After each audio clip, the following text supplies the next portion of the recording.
Welcome to the major events of Afghanistan on Thursday, the 24th of Jaza.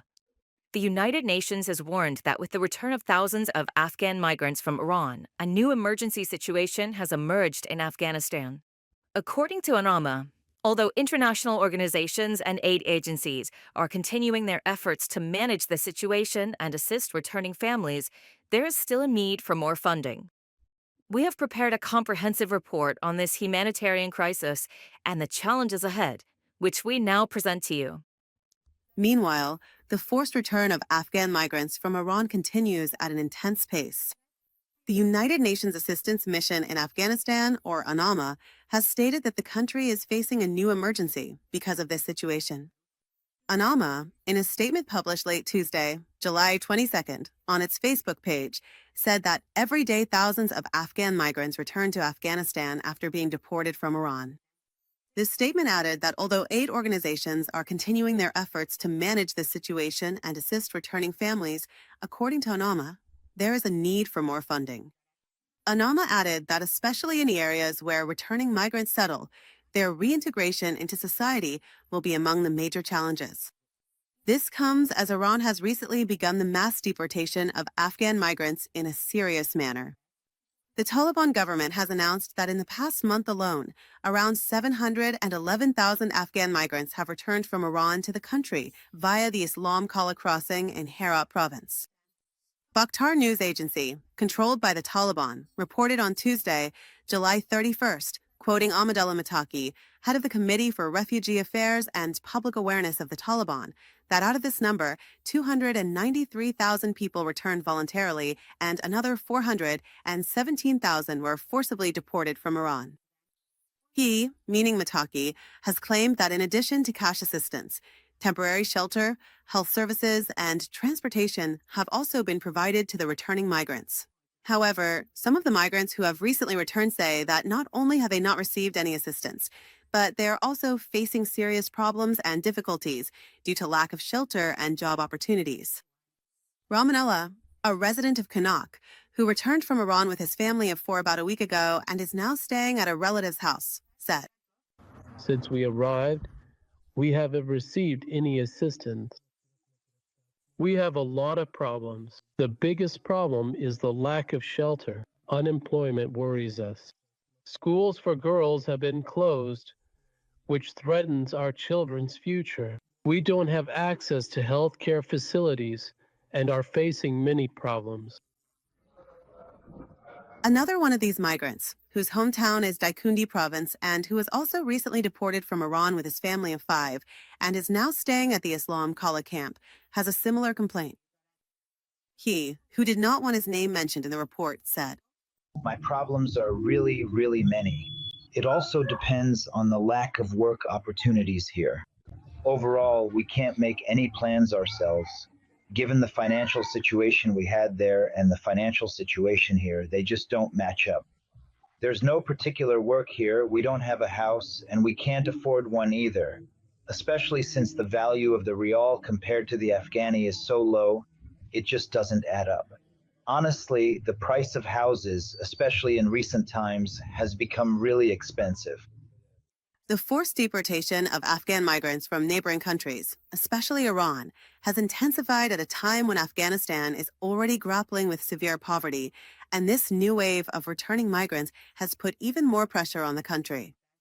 On July 21st of this year, the International Federation of Red Cross and Red Crescent Societies expressed concern in a report about this situation, stating that recently, more than 2.6 million people have returned to Afghanistan without access to any facilities, shelter, jobs, or health services.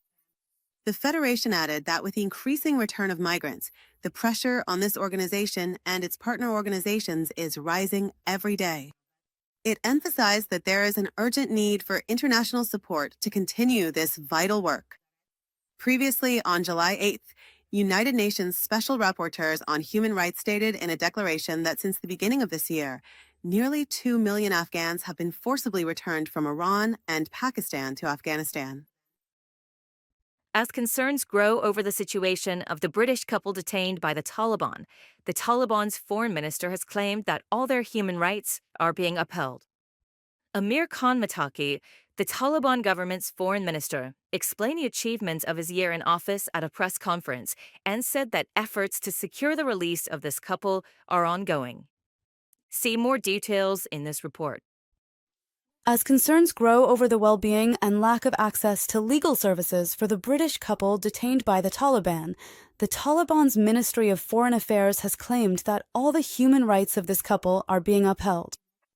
At a press conference titled Explaining the One-Year Achievements of the Ministry of Foreign Affairs, held on Wednesday, the 1st of Asad, at the Taliban government's Information and Media Center, the Taliban's Ministry of Foreign Affairs added that efforts are underway to secure the release of this couple.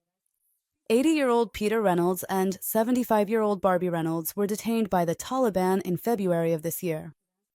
Amir Khan Mataki, the acting head of this ministry, in response to a question about this British couple, said to Bite Sue, The two British nationals who are in detention are in contact with their families from time to time. Consular services have been provided for them and efforts to secure their release are ongoing, but the process has not been completed yet. All of their human rights, including medical care, communication, and accommodation, have been taken into consideration and all these matters have been addressed. Amir Khan Mutaki's remarks come as United Nations human rights experts have recently issued a statement saying that these two individuals appear to have been detained without any formal charges, have not had access to effective legal services or proper care, and have only had very limited phone contact with their families. These experts, expressing deep concern about the deteriorating health condition of Peter and Barbie Reynolds, have added that their physical and mental state is rapidly worsening, and without access to proper medical care, they are at risk of irreversible harm and even death. The statement goes on to say that keeping them in such degrading conditions, especially given their fragile health, is an inhumane act. The experts have called for the immediate release of the couple and urgent access to medical care for them. Previously, Peter and Barbie's children had also called on the Taliban authorities to release their parents before they die in detention. According to a report published by The Guardian on July 20th, the couple's 4 children, who live in the UK and the United States, are deeply concerned about their parents' health condition. Meanwhile, earlier this year in April, the Associated Press reported, quoting Abdul Matin Khani, spokesperson for the Taliban's Ministry of Interior, that the couple had been arrested in Afghanistan over a minor issue and that their case had been referred to trial. Wali Mohammad Nouri, a blind Afghan athlete, received an honorary doctorate from a British university. According to Wali Mohammad Nouri, he was unable to pursue higher education due to poverty and hardship, but his dream came true in another way. We see the inspiring story of this champion in this report.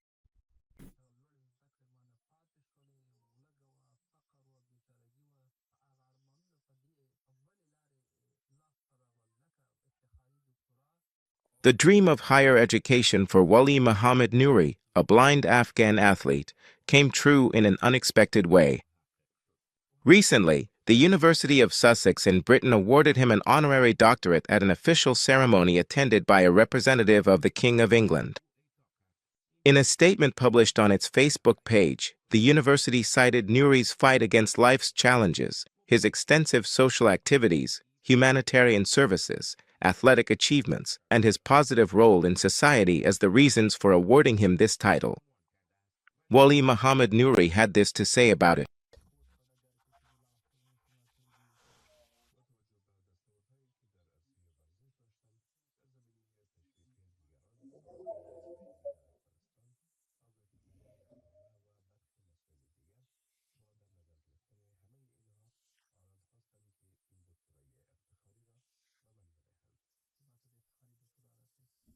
Nouri, who came to Britain 10 years ago, says he has achieved many honors so far and mentions that he has won 25 medals to date, 22 in running and 3 in swimming.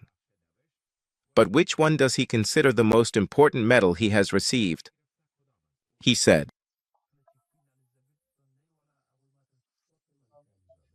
Wali Mohammad, a prominent and respected individual, is known for his significant contributions and influential presence in the community. Nouri, in September last year, won 2 more gold medals in the blind running competitions held in London, UK. He became the champion in the 200-meter and 800-meter distances. He also won 4 more gold medals in running at the international competitions in Germany in 2014. Before losing his sight, Wali Mohammad also practiced boxing in Kabul. He is 36 years old and from Kabul province, Afghanistan. About a decade and a half ago, while working in the military sector of the former Afghan government, he became permanently blind as a result of a bomb explosion in Helmand province. He is married and has 3 daughters and 1 son. Nouri says that since he himself has experienced the hardships of living in poverty, he sends any cash prize he receives to widows and orphans in Afghanistan. Every day, I pray for them. Whenever I win a prize, I send it to those in need.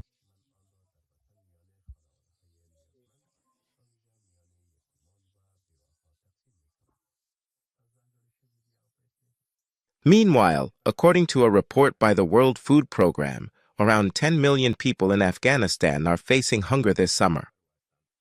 Maybe Nouri's help won't feed 10 hungry people, but his compassion has touched many hearts, so much so that today, because of this and his other activities, he was awarded an honorary doctorate. And a 76-year-old man from Belgium fell victim to a romance scam. He traveled 760 kilometers to meet Miss France, but when he arrived, it was her 36-year-old husband who opened the door. In this heartbreak, the 76-year-old man even sent $50,000 to the scammer behind the scheme. And now, our news anchor will present the strange story of this deception for you. Michel, a 76-year-old man who lost his wife 4 years ago, had been talking for weeks with someone he believed to be Sophie Vezelot, the runner-up in the Miss France pageant in 2007. They communicated through WhatsApp. He set out on a journey of hundreds of kilometers and made his way to the home of Sophie Vezelot in France, but there he was confronted by the model's husband. Michel told Fabien, Sophie Vezelot's husband, that he had paid 30,000 euros to scammers and believed he had been in a romantic relationship with her for several weeks. He told the couple, "I'm an idiot," and was thinking about his long journey back. Michel's unlucky story made headlines after he posted this awkward encounter online in a viral video. On July 9th, he showed up in front of the couple's house in the St. Julien area, about 420 kilometers south of Paris, and said, "I am Sophie Vezelot's future husband," to which Fabien replied, "Well, I'm her current husband." Mrs. Vezelot, 38, tried to explain to Michel that he had been deceived, and the couple encouraged him to file a complaint with the police. It is still unclear whether he did so or not. Romance fraud occurs when someone is deceived into sending money to a person who pretends to be in a real relationship with them, while in reality that person is a scammer.